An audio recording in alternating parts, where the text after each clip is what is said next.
Seorang polisi memiliki kekayaan melimpah di usia muda bukanlah suatu larangan. Namun jika kekayaan yang diperoleh bersumber dari suatu yang ilegal, tentunya akan membawa buntut panjang. Bisnis ilegal yang dijalankan Bribtu Hasbudi mengingatkan kita pada sepak terjang Laborasi Torus pada tahun 2015 silam.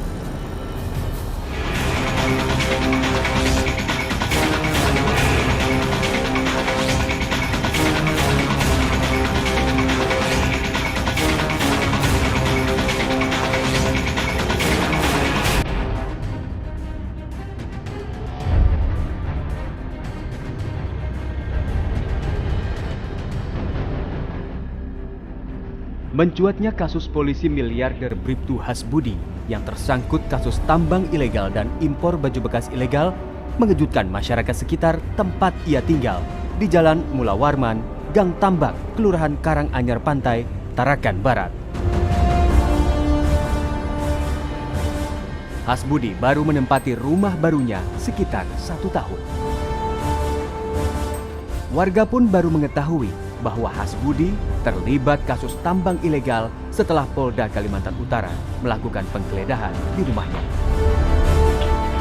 Kalau dibilang tahu ya tahu lah, karena kemarin tidak akan berjalan penggeledahan di rumahnya kalau saya tidak ada. Oh, jadi ikut kemarin Pak ya, jadi saksi Pak ya? Nah, saya jadi saksi kemarin, cuma dengan yang dilampirkan surat dari bagian Dirjen Reskrim Ya, saya lupa apa namanya. Dia kelihatan saja ilegal Ya, ilegal mining Pak ya, tambang. Mining itu aja, atas itu aja untuk penggeledahan rumahnya, kalau yang lain-lain tidak ada. Bukan Ya, ada. orangnya baik sebenarnya.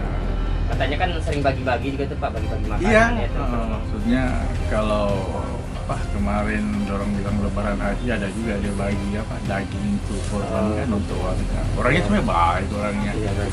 Tidak, cuma namanya kita manusia pasti berbeda-beda anunya kan. Ya, pandangan. Ya. Kalau pandangan saya beliau itu baik aja ke masyarakat, tidak terlalu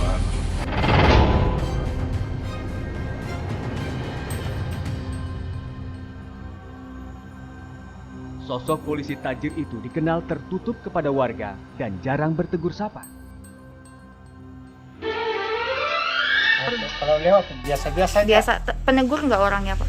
Enggak pernah kami tegur-tegur itu orangnya.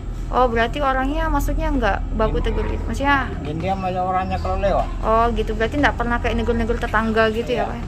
Untuk dari Pak Hasbudinya juga kayak gitu Pak? Ya, karena aku jarang lihat Pak Budinya itu.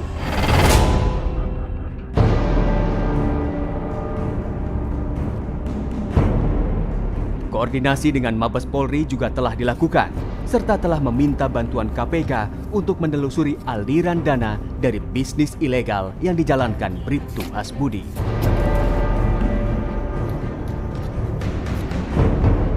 Terkait dengan dugaan aliran dana maupun uang yang mengalir ke pejabat tertentu. Yang saya sampaikan adalah dugaan, karena ketika disebut seseorang itu jenderal tadi, mungkin yang beredar di kalangan teman-teman, kita harus melakukan klarifikasi dan verifikasi. Tidak bisa penyidik itu melakukan penyidikan berdasarkan asumsi, tetapi harus dengan fakta real melalui proses pemeriksaan.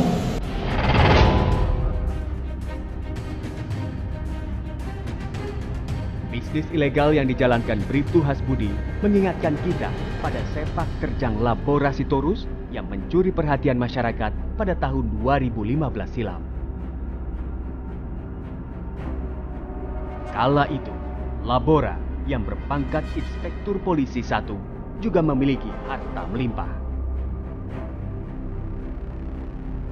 Dana yang tersimpan di rekening Labora mencapai lebih dari 1 triliun rupiah. Laborasi Torus menjalankan bisnis ilegal berupa pengolahan kayu hasil pembalakan hutan serta penimbunan bahan bakar minyak. Bahkan begitu besar pengaruh Labora kala itu, membuat sejumlah masyarakat di daerah Sorong, Papua Barat rela membela Labora agar tak ditangkap. Publik pun dibuat geram karena eksekusi penangkapan Laborasi Torus mengerahkan ratusan pasukan dari kepolisian dan TNI untuk pengamanan. Padahal, Labora telah divonis bersalah oleh Mahkamah Agung atas kasus pembalakan hutan, penimbunan BBM, serta tindak pidana pencucian uang.